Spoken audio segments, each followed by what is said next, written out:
지난 27편까지는 조직신학에서 잃어버린 연결고리, 이스라엘론의 저자 아놀드 G. 프루첸바움 박사가 오늘날 기독교계의 4대 학파 중에 3대 학파인 언약무천년주의, 언약후천년주의, 언약전천년주의의 이스라엘론에 관하여 비평한 논문을 실었습니다. 이제 28편부터는 4대 학파 중에 세대주의의 이스라엘론에 관한 아놀드 박사의 논문 내용을 제시할 것입니다. 오늘날 기독교계에서 정통이라고 주장하는 교단 대부분은 대체로 언약무천년주의 교리를 지지하고 따르며 언약후천년주의와 언약전천년주의와 세대주의 교리를 따르는 교파는 소수에 불과합니다. 교회와 이스라엘이 동일하다는 전제로 세워진 은혜 언약을 기반으로 하는 언약 신학의 3대 학파는 장차 지상 재림하실 메시아께서 이스라엘과 함께 1000년간 통치할 왕국이 계시된 요한계시록의 예언을 영적으로 우화적으로 해석하여 하나님의 택함을 받은 이스라엘 민족과 국가를 약화시켰습니다. 성경 주석에서 이스라엘론을 약화시키거나 제외하면 올바른 성경 지식을 얻을 수 없습니다. 구원받은 신자들이 이스라엘론에 관한 지식이 부족하면 구원을 완성하는 성경의 참된 진리의 말씀을 믿는 하나님을 아는 지식에 이르지 못할 수 있습니다. 성경에 관하여 정의한다면 창조자 하나님과 하나님의 택함을 받은 백성, 즉 아브라함과 이삭과 야곱의 육체의 자손인 이스라엘 유대인과 맺은 언약, 즉 아브라함의 언약, 팔레스타인 언약, 모세의 언약, 다윗의 언약, 새 언약이 세계 역사에서 성취되는 연대기를 예언한 문서입니다. 새 언약은 하나님께서 아브라함과 맺은 약속들이 점진적으로 이스라엘의 유대인, 그리고 이방인에게까지 확대된 언약입니다. 우리는 지금 새 언약을 성취하고 있는 교회 시대의 끝에 서 있습니다. 교회 시대가 끝나는 동시에 시작되는 7년 대환란이 끝나면 새 언약 예언의 정점인 천년왕국이 세워질 것입니다. 아놀드 박사는 세대주의의 이스라엘론에서 아브라함의 언약이 팔레스타인 언약, 모세의 언약, 다윗의 언약, 새 언약으로 점진적으로 확대되고 성취되는 과정의 연대기를 보여줍니다. 특히 택함을 받은 유대인의 독특함을 보여줍니다. 그리고 새 언약에서 교회를 구성하는 신자들, 즉 영적인 축복을 받아 구원받은 이방인 신자와 영적 이스라엘, 갈라디아서 6장 16절이라고 하는 구원받은 유대인 신자를 모두 동일시하지 않고 명확하게 구별합니다. 1948년 5월 14일, 약 2000년 전 로마 제국에 의해 멸망한 이스라엘이 약속의 땅 팔레스타인에서 국가를 재건한 것은 결코 역사의 우연이 아닙니다. 40편 9장 세대주의의 이스라엘론 B. 이스라엘의 현재 4. 모세의 율법과 그리스도의 율법 일부 4. 모세의 율법과 그리스도의 율법 일부 세대주의는 모세의 율법이 더 이상 삶의 규율이 아니라고 믿고 있습니다. 체퍼는 율법이 종결되었다는 증거로 갈라디아서 3장 16에서 25절에 초점을 맞춥니다. 율법은 그 시가 올 때까지 일시적이었습니다. 이 시는 이제 오실 메시아이며 오셨기 때문에 율법은 끝났습니다. 죄에 관한 한 유대인과 이방인 모두 죄 아래 있었기 때문에 둘 사이의 구별은 무너졌습니다. 체퍼는 언약 신학에 일관된 입장인 다른 모든 구별이 사라졌다고 그렇게까지는 말하지 않습니다. 더 나아가서 율법은 선생이었지만 메시아께서 오신 지금 신자는 은혜 안에서 새로운 규율 아래 있습니다. 유대인은 더 이상 율법이라는 선생 아래 있지 않습니다. 육체적인 이집트에서의 구속은 영적인 죄로부터 구속하는 한 유형이었습니다. 이집트로부터의 구속이 필요한 삶의 규율을 만들어 내듯이 죄로부터의 구속도 또한 필요한 삶의 규율을 만들어냈습니다. 이전의 삶의 규율은 율법의 가르침이었습니다. 새로운 삶의 규율은 은혜의 가르침입니다. 이것은 그리스도의 율법이라고도 합니다. 요점은 후자가 전자를 대체했다는 것입니다. 체퍼는 율법은 이스라엘 자손에게만 주어졌기 때문에 유대인에게만 주어졌고 이방인에게는 주어지지 않았다는 점을 재차 단언합니다. 모세의 언약은 다른 국가나 민족과 맺은 적이 없습니다. 이방인에게는 율법이 없기 때문에 받아들일 하나님의 권위도 없습니다. 이전 장에서 살펴본 바와 같이 세대주의와 달리 언약신학은 교회의 유대인과 이방인 모두에게 율법을 강요하려고 합니다. 나중에 체퍼는 모세 율법의 종결에 대해 더 광범위하게 다룹니다. 체퍼는 이 논의를 아브라함 언약과 모세 언약의 대조로 시작합니다. 전자는 조건이 없었던 반면에 후자는 조건부였고 일시적이었습니다. 모세의 율법은 택함을 받은 이스라엘 민족에게만 의도적으로 적용했습니다. 약속된 씨가 오실 때까지 이스라엘을 위한 삶의 규율이 되도록 의도되었으며 이 씨는 그리스도입니다. 그리스도께서 오셔서 두 가지 일을 이루셨습니다. 첫째, 아브라함의 언약에 포함된 메시아적인 소망을 성취하셨고, 둘째, 불가피한 일시적인 율법의 통치를 종결하셨습니다. 로마서 4장 13에서 24절에 따르면 율법은 은혜 아래 하나님의 은총에 설 자리가 없었습니다. 갈라디아서 3장 19절에 따르면 씨가 오셨을 때 하나님께서 통치하시는 규율과 같은 모세율법의 권위는 더 이상 필요하지 않았고 심지어 가능하지도 않았습니다. 더 나아가서 율법은 결코 이스라엘 이외의 다른 어떤 민족에게도 주어진 적이 없었기 때문에 처음부터 이방인을 위한 것이 아니었고 교회를 위한 것은 더더욱 아니었습니다.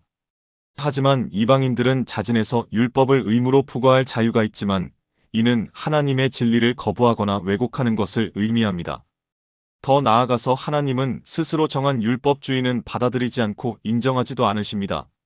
하지만 율법은 하나의 단위였기 때문에 이방인이 율법 중의 일부를 도입한다면 율법 전체에 빚진 자가 되므로 율법 전체를 지킬 의무가 있습니다.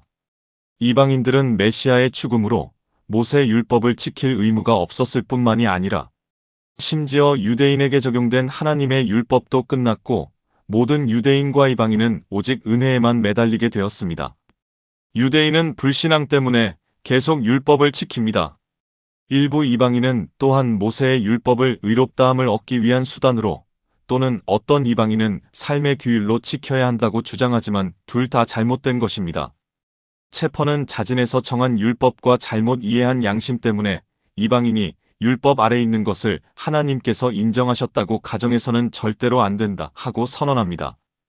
오늘날 율법을 실천하는 이방인들은 지키지 않았다고 해도 심판을 받지 않습니다. 변명하거나 비난하는 율법에 관한 양심을 만들 뿐입니다. 이렇게 하면 양심에 관한 불편함, 그릇된 방향, 혼란, 제한을 초래할 뿐이지 오늘날 하나님께서 요구하시는 삶을 유지하는 데 실패할 것입니다. 율법은 신약 성경 성도의 삶의 규율이 아닙니다. 율법은 전적으로 은혜로 대체되었지만 이제 자진해서 정할 수 있고 모세의 성문 율법을 삶의 규율로 바꿀 수 있습니다. 하지만 이것은 신약 성경 성도를 향한 하나님의 뜻이 아닙니다. 하지만 체퍼는 안식일과 일요일 문제를 논의할 때 실제적인 모순을 범합니다. 체퍼는 안식일 율법이 교회에 적용되지 않는다는 것은 인정하면서도 주의 첫째 날을 지키는 것은 적용된다는 것을 암시합니다. 언약신학자들은 일요일을 그리스도교 안식일이라고 부르지만 세대주의를 대변하는 체퍼는 그러한 용어가 잘못된 명칭이라고 지적합니다. 이러한 개념은 성경 용어에 대한 변명할 수 없는 부주의와 율법과 은혜가 혼합된 결과입니다. 체퍼는 10계명의 안식일 계명이 10계명 중 어떤 방식으로든 은혜의 통치로 이어지지 않은 유일한 계명이라고 지적합니다. 그 때문에 그리스도인들 사이에서 이 주제에 대한 거의 보편적인 마음의 혼란을 피하려면 시대를 대표하는 날들을 구별해야 합니다. 시대를 대표하는 날들이란 안식일이 율법 아래에서 성경적으로 지켜야 하는 날인 반면 일요일은 은혜 아래서 같은 날이라는 의미입니다. 전자는 사실이지만 신약 성경이 일요일을 지키라고 명령한 적이 없었기 때문에 후자는 사실이 아닙니다. 체퍼는 언약신학과 달리 일요일을 그리스도교 안식일로 삼지 않고 구약 성경의 율법을 일요일에 통합하려고 하지 않습니다. 그러나 일요일을 교회의 예배일로 삼기 때문에 성경의 증거를 넘어서서 이날에 관한 언약신학의 입장에 가깝습니다. 언약신학과 마찬가지로 체퍼는 일요일을 그리스도인의 날과 주님의 날이라고 말합니다. 체퍼는 이 문제에 대해 큰 혼란이 있으며 종종 개인적인 감정, 편견 또는 무지의 문제라고 지적합니다. 체퍼가 일요일을 대하는 태도를 보면 그 역시 그 문제에 대한 혼란에서 벗어나지 못하고 있음을 알 수 있습니다. 그런 다음 체퍼는 유대인의 안식일에 관한 성경적 증언을 추적합니다. 체퍼는 아담과 모세 사이의 시대에는 안식일을 명령하지도 않았고 지키지도 않았다고 지적합니다. 모세와 그리스도 사이의 시대에는 이스라엘의 안식일 준수가 의무화되었습니다. 체퍼는 다음과 같이 말합니다. 이스라엘은 모세를 통해 안식일이 제도화된 때부터 안식일을 준수하기 시작했다. 여호와와 이스라엘 민족 사이에 징표의 특성으로 부여된 안식일은 결코 이방인에게 확장되지 않았다. 체퍼는 또한 이 기간의 안식일에 대해 몇 가지를 지적합니다. 첫째, 안식일은 이스라엘 율법 중의 일부였고 그 율법을 소유한 이스라엘 민족은 지상의 다른 모든 민족과 구별하는 것이었다. 둘째, 육체가 안식하는 날이었다. 셋째, 안식일은 십계명의 핵심에 내재되어 있는 것처럼 율법과 상호 연관되어 있었다. 그리스도의 죽음으로 모세의 율법이 끝났을 때 안식일 계명도 포함되었다. 그리스도가 죽었을 때 안식일은 은혜의 통치로 대체되었다. 체퍼는 안식일 예배가 토요일에서 일요일로 바뀌고 이방인에게 안식일을 지키도록 강요할 때 비성경적인 불일치가 크게 증가한다고 결론을 내립니다. 복음서 시대에 예수께서 율법 아래 살면서 안식일을 지키셨습니다. 체퍼가 지적했듯이 율법은 메시아의 탄생으로 끝난 것이 아니라 죽음으로 끝났습니다. 예수께서는 승천하신 후에도 계속해서 안식일을 준수하라고 강요하지 않으셨습니다. 체퍼는 사도행전과 서신서로 대표되는 시대에는 교회가 안식일을 지켰다는 기록이 없으며 교회에 그렇게 하라는 명령도 없다고 지적합니다. 체퍼의 요점은 신약 성경의 가르침은 행위 규율로서의 모세의 율법은 사라졌고 그리스도인에게 단 한 번도 적용되지 않았다는 것입니다. 안식일 계명은 율법 중의 일부이기 때문에 더 이상 적용되지 않습니다. 체퍼는 또한 두 가지 의견을 제시합니다. 첫째, 어떠한 그리스도인 무리도 안식일을 지켰다는 기록이 없다. 둘째, 어떤 서신에도 안식일을 지키라는 명령이 없고 새로운 은혜의 가르침에 포함된 적이 없다는 것이다. 사도행전의 안식일에 관하여 체퍼는 다음과 같이 말합니다. 안식일이라는 단어는 사도행전에서 9번 사용되었으며 안식일을 지켜야 하는 날이라고 말하는 곳마다 예상대로 믿지 않는 유대인과만 관련되어 있고 지금도 계속 안식일을 지키고 있다. 사도행전 어디에도 그리스도인이 안식일을 지켰다고 언급하거나 암시하는 내용은 없다. 사도 바울은 안식일마다 유대인의 회당에 들어가서 논쟁을 벌였다고 말하지만 이것은 바울이 복음을 전파하기 위해 유대교인들의 안식일 모임을 이용했다는 것 이상을 의미할 수 없다. 오늘날 유대인 선교사라면 누구나 이런 경험을 할 수 있다. 서신서의 안식일에 관하여 체퍼는 다음과 같이 말합니다. 서신서를 보면 사도행전과 마찬가지로 성경의 이 부분에서도 안식일을 지켰다고 하는 그리스도인이 없다는 것을 알 수 있다. 예언에서 안식일을 살펴보면 체퍼는 두 가지를 주목합니다. 첫째, 호세아 2장 11절은 안식일의 중단을 예언했으며 이는 은혜의 시대가 시작될 때 성취되었다. 둘째, 메시아의 왕국에서 안식일이 다시 의무가 될 것이다. 그런 다음 체퍼는 일요일에 관한 주제로 넘어갑니다. 체퍼는 일요일을 계속해서 주님의 날이라고 부르지만 신약 성경에서는 그렇게 부르지 않습니다. 사실 신약 성경에서 일요일을 지칭하는 유일한 방법은 한 주의 첫째 날이라는 용어뿐입니다. 체퍼가 십계명의 다른 모든 계명은 그리스도의 율법에서 반복되지만 안식일의 계명은 그렇지 않다고 하는 것은 옳습니다.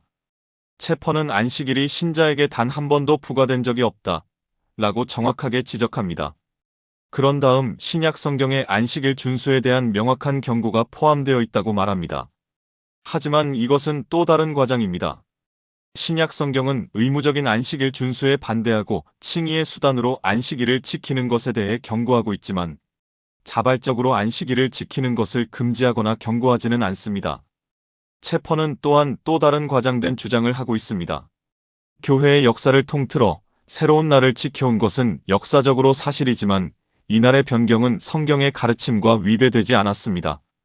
일요일을 그리스도교 예배일로 준수하라는 명령을 받은 적이 없었습니다.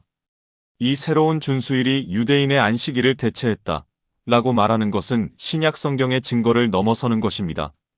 신약 성경은 안식일 계명을 대신할 다른 날을 명령하지 않고 무력화시켰다고 말하는 것이 더 나을 것입니다. 그런 다음 체퍼는 요일 변경에 대한 7가지 이유를 제시합니다. 체퍼는 실제로 두 가지를 증명해야 한다는 점에 유의해야 합니다.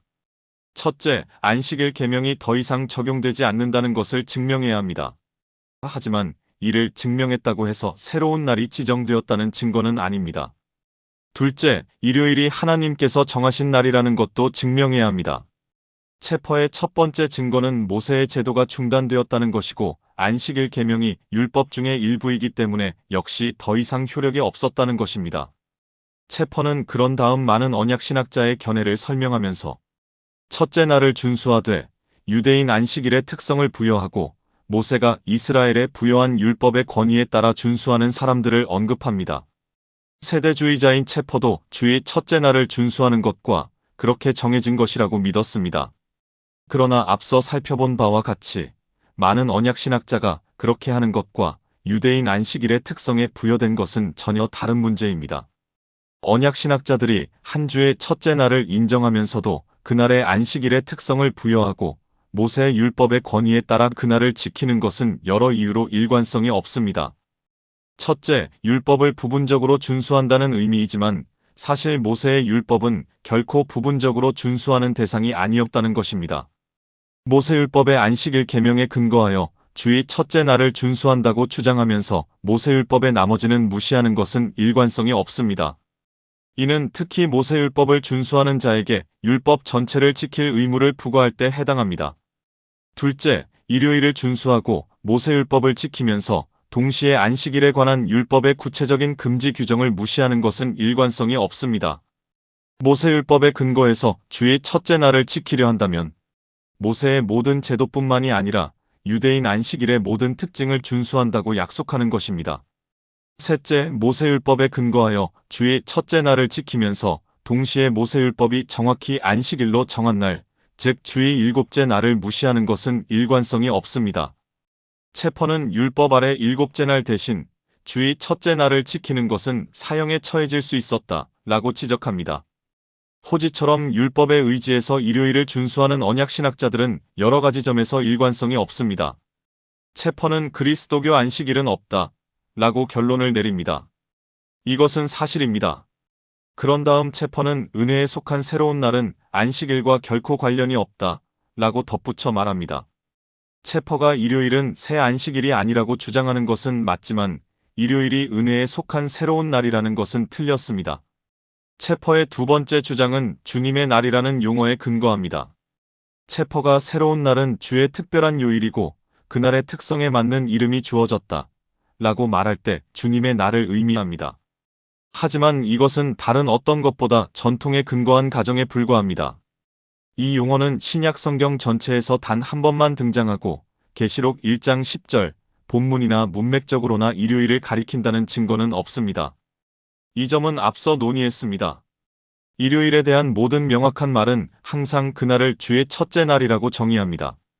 체퍼의 증거는 이 주장의 약점을 보여줄 뿐입니다. 체퍼는 시편 118편 22에서 24절을 인용하지만 본문이나 문맥적으로나 이것이 일요일을 가리킨다는 증거는 없습니다. 이 구절이 언급하는 주의 특정 요일이 있다면 어쨌든 일요일은 아닐 것입니다. 만약 의도한 날이 건축자들이 거부한 돌이 있었던 날과 관련이 있다면 예수님의 죽음에 대해 언급한 것이고 예수님이 죽은 날은 그 주의 금요일이었을 것입니다. 의도한 날이 돌이 모퉁이의 머릿돌이 되는 날이었다면 이것은 재림에 대해 언급한 것이며 이 일이 그 주의 어떤 요일에 일어날 것인지 어디에도 밝혀지지 않았습니다. 그날 예수님은 모퉁이의 머릿돌이 되지 않았고 여전히 건축자들에게 거부당한 상태였기 때문에 부활의 날이 될 수 없습니다. 사도행전 4장 10에서 11절의 인용이 체퍼의 주장을 뒷받침하지 않습니다. 베드로가 말하는 모든 것이 예수님을 십자가에 못 박음으로써 유대교 지도자들이 예언을 성취하고 메시아의 도를 거부했다는 것이기 때문입니다. 체퍼는 새로운 날이 하나님의 은혜 아래 정해진 것이라는 증거를 제시하지 못합니다. 하지만 그러한 믿음은 세대주의와 관련이 없고 많은 세대주의자가 여기서 체퍼를 따르지 않습니다. 체퍼는 자신이 가정한 것을 근거로 그리스도인에게는 바꿀 수 없는 날이 있으며 이스라엘이 하나님께서 지정하신 일곱째 날을 바꿀 수 없었던 것처럼 하나님께서 지정하신 날을 바꿀 수 없다 라고 명시합니다. 이 진술의 문제점은 모세 율법이 분명히 안식일을 일곱째 날로 지정했고 그날에 관한 많은 세부 사항을 명시하고 있다는 것입니다. 하지만 주의 첫째 날의 지정에 관한 명확한 진술은 없습니다. 실제로 오늘날의 신자는 주의 7일 가운데 어느 요일이라도 선택해서 준수할 권리가 있고 변경할 수 없는 날은 없습니다. 첫째 날을 다른 날로 바꾸는 것은 은혜 아래 있는 참된 관계를 나타내기 때문에 그날의 상징적인 의미를 깨뜨리는 것이라고 주장하는 것은 성경의 증거를 훨씬 뛰어넘는 것입니다. 신자가 주의 첫째 날을 준수하는 것 외에 선택의 여지가 없다는 체퍼의 주장은 로마서 14장 5에서 6절에 나오는 것처럼 신자에게 그러한 선택권이 있다는 신약 성경 가르침과 정면으로 배치됩니다. 어떤 신자의 무리가 일요일이 아닌 다른 요일을 선택하면 그리스도와 은혜 아래 있는 신자 사이에 가장 중요한 관계를 거부하는 죄를 범하는 것이라고 주장하는 것은 전적으로 정당하지 않습니다. 체퍼의 세 번째 주장은 새로운 날이 중요한 사건들을 통해 드러난다 라는 것입니다. 이 부분에서 체퍼는 주의 첫째 날에 일어났다고 기록된 신약 성경의 모든 사건을 열거했습니다. 그러나 이 모든 것이 증명하는 것은 이 사건들이 그날에 일어났다는 사실뿐입니다. 그것이 증명하는 전부입니다. 그렇다고 해서 새로운 날이 지정되었다는 것을 증명하는 것은 결코 아닙니다. 이 부분에서 체퍼는 명백한 이의제기에 대답하려고 합니다. 주의 날을 준수하라는 직접적인 계명은 없다고 주장한다면 안식일을 준수하지 말라는 명시적인 명령이 없으며 주의 날에 관한 계명이 없는 것은 둘 다 새로운 날의 특성과 그것이 나타내고 그것과 관계 있는 은혜 질서의 전체에 따라서 준수해야 한다. 체퍼는 실제로 반대한다고 해명한 적이 없으며 주의 날을 준수하라는 직접적인 계명이 없는 것을 새로운 날의 특성과 그것이 나타내고 관계 있는 은혜 질서의 전체에 따른 것이라고 변명할 뿐입니다. 이것은 문제를 피하고 있습니다. 분명히 은혜에 근거한 그리스도의 율법은 많은 구체적인 계명을 고시하는데 부족함이 없고 하나님께서 주의 첫째 날을 준수하기를 원하셨다면 분명히 그러한 명령을 적어도 하나는 내렸을 것입니다. 일요일을 주의 날이라고 부르는 것은 성경의 지지를 받지 못합니다. 안식일을 지키지 말라는 명시적인 명령이 있다 라고 주장함으로써 반대 의견에 대답하는 것은 질문을 구걸하는 것입니다. 설령 이것이 사실이라고 하더라도 새로운 날이 지정되었다는 것을 증명하는 것과는 다릅니다. 더 나아가서 안식일 준수는 실제로 금지된 것이 아닙니다. 금지된 것은 모세 율법을 지킴으로써 의롭다함을 얻으려는 수단으로 율법을 준수하는 것입니다. 그렇지 않으면 안식일을 준수하는 것은 의무도 금지도 아닌 전적인 선택사항입니다. 체퍼의 네 번째 주장은 새로운 날은 새로운 피조물을 상징한다는 것입니다. 하지만 체퍼가 인용한 구절인 골로새서 2장 11절은 그러한 말을 하지 않습니다. 그렇다고 하더라도 여전히 새로운 날은 의무적인 예배의 날로 지정되었다는 증거가 될 수 없습니다. 다섯 번째 주장은 새로운 날은 공로 없는 은혜의 전형이라는 것입니다. 하지만 체퍼는 그러한 주장을 뒷받침하는 구절을 단 하나도 인용하지 않습니다. 이 주장이 증명된다고 하더라도 의무적으로 준수해야 할 새로운 날이 지정되었다는 것을 증명하는 것과는 다릅니다. 체퍼의 여섯 번째 주장은 그리스도의 부활과 함께 새로운 날을 준수하기 위해 시작되었다는 것입니다. 체퍼는 여러 교부의 말을 인용하여 주의 첫째 날을 준수했음을 보여줍니다. 이것은 모두 역사적으로 사실이지만 세대주의의 본질은 성경이 믿음과 실천의 모든 문제에 대한 유일하고 최종적인 권위이며 여기에는 준수하는 날의 문제가 포함되어 있다는 것입니다. 초대교회가 했던 일은 한 가지이고 체퍼가 증명하는 모든 것은 초대교회가 일요일을 준수했다는 것입니다. 그렇다고 해서 신약 성경에서 일요일을 준수해야 한다고 증명하는 것과는 다릅니다. 체퍼의 일곱 번째 주장은 그날은 하나님의 축복을 받았다는 것입니다. 다시 한번 말하지만 그러한 주장을 증명하기 위해 인용한 구절은 단 하나도 없습니다. 7가지 이유를 제시한 후 체퍼는 다음과 같이 말합니다. 주의 날 또는 주의 첫째 날을 준수해야 하는 이유는 하나님 말씀의 가르침을 편견 없이 받아들이려는 사람들에게는 분명하고 충분하다. 그 증거는 이러한 결론을 보증하지 않습니다. 이 점에서 안타깝게도 이 주제에 편견 없이 접근하지 못한 사람은 체퍼입니다. 주의 날이라는 용어가 성경에서 일요일에 적용된다는 것을 보여주지 못했습니다. 성경에서 일요일이 새로운 날로 지정되었다는 것을 보여주지 못했을 뿐만이 아니라 일요일을 준수하는 것에 관한 명시적인 명령이 없다는 사실도 인정했습니다. 이것은 잘못된 세대주의입니다.